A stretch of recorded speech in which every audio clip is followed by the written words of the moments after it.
the 5-month development cycle, similar to Digital Warfare, we had to cut the building out of our game. So instead of actually allowing the player to place buildings around the map and stuff, we just decided to place them ourselves. But there is resources. Our main focus is on combat and micromanagement of units, similar to StarCraft and Warcraft. Alright, now I'm going to hand it off to Jonathan Lerner, who is our tech lead, to talk to you about how we select some of our units.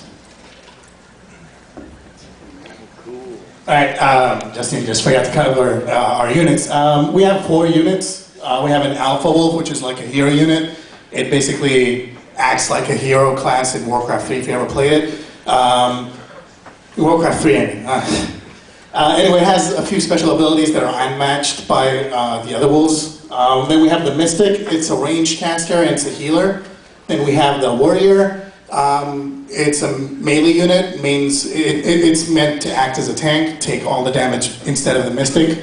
And then we have the basic Follower unit, which just gathers resources. It can be used in combat, but not recommended. Then we have the 3 structures in our game.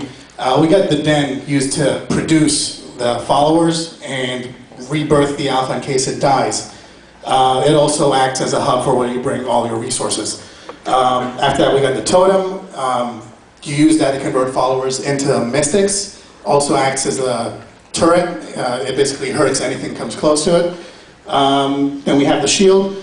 Also, the shield has 2 functionalities: converts followers into warriors, and then it can also heal nearby units. Now, behind me, we got some of the things that I worked on. I'm going to be talking to you specifically about the sub-thrust and picking. Now, the way picking usually works is you look at something, you move the cursor over it, you click it, and the object is picked.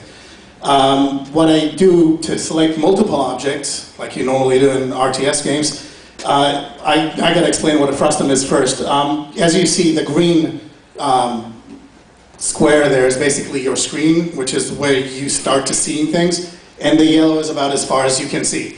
You have some wolves on there, so now I'm going to start and draw a square and use some math to basically find how that square goes into space, and I get something that sort of looks like a cube. Then I check to see if anything is inside that cube and basically tell it to get selected. Now I'm going to pass it back to Justin to talk about the combat. Thank you very much. Behind me are just some of the things I've worked on, but specifically today I'd like to talk to you about how the units actually attack each other. This process is a 5-stage process. There's the idle, which the units just sit there and don't do anything. Then there's the aggro process, which I'm going to go into better detail later. Then there's the attacking, does the damage, and then following, which if a unit tries to run away from you, you need to tell it to try and stay within melee range of that unit. There's also the killing, which is just obviously killing.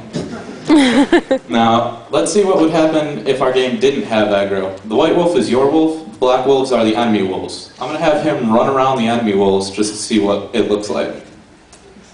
As you can see, the enemy wolves just didn't care whatsoever. To prevent this from happening and give a more realistic reaction to them, we do something that's called an aggro radius. The aggro radii are actually represented by the green spheres here, and so when the unit moves towards the other units, they collide.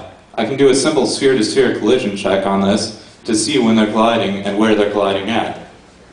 I can send an event to actually tell the enemy units to go and try and swarm him, giving a more realistic feel to the game. Alright, so we do this because it's cheap to calculate, easy to implement, and it just adds much better realistic reaction to the units. Now I'm going to pass it off to Tara St. George, our artist, and who has gone far above and beyond all of our highest expectations. Thank you. I am Tara St. George, and I'm the art and asset lead of Brain Scare. You can see some of the stuff I've done behind me, but basically I have created all the visual aspects of our game. I'm now going to take you on a quick walkthrough of creating a character unit for our game.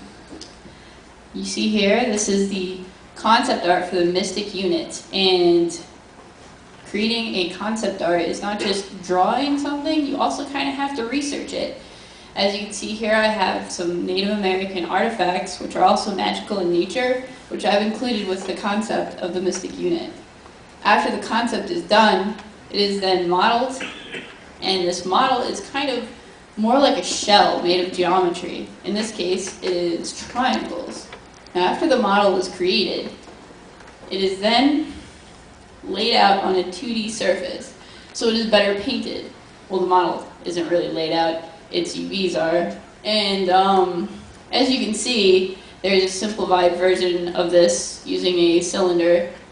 Now, after it's laid out, the texture is then painted and then reapplied to the model, as you can see there. All right, and then after that, the model's pretty much done. We export it out, put it back into the game.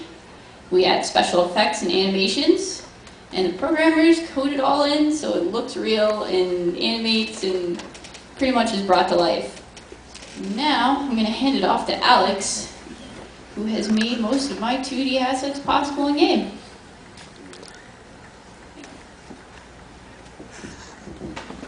Hey everybody, my name is Alex Rodriguez. I'm the QA lead for Team Brainscare. Now, QA means quality assurance, or a fancy title for the guy that got to test the game for the last couple of months. But I couldn't just test the game, I couldn't play a game for the last couple of months, my teammates wouldn't have it, so they put me to work. Some of the other things I did were the HUD, heads-up display, with menus, and the stack state machine. Now I'm going to be talking about the stack state machine. Now first, the state machine is a mechanic that you use in game to manage states. And the fact that it's a stack state machine just means that it's a stack or a list that you have multiple states to manage. In this case, states mainly mean menus. Now manage is kind of vague, so I'm going to go through a quick walkthrough of what the state machine does. Okay, so now here you have the main menu. You have the wolf, the totem, the background looks really pretty, looks really cool, we worked on that. And what the state machine did here was it got the message that to create the main menu, so it told, hey, main menu initializer, create yourself. Then it said, hey, main menu, update, or start doing what you're supposed to be doing. And there you go, you have it. But if you want to have another menu, if you want to go to another menu, let's say the skirmish, if you want to go into the game, you click the skirmish button. There you go. Now you have the skirmish button, the state gets pushed into the list, yeah, and just like the main menu, it gets created and it gets updated. And because we have a list to keep track of the states instead of just one at a time, you can have the main menu behind the skirmish menu. But what if for some reason the player needs to exit the game for, I don't know, why wouldn't you want to play our game? But let's say they do. So they click the main menu option inside the skirmish menu. The state machine gets the message, takes a state out, pops it out of the list, takes it out, and then cleans up any memory. Now because we keep track of more than one at a time, we didn't have to delete the main menu and therefore save on transition time because we don't have to recreate it. Now, making a game is really fun and it's really cool and all, but just like most things in life, you need somebody to tell you what to do. So, for the guy that told us what to do these last 5 months, here's Andrew Winnie to talk to you about the awesomeness of the world.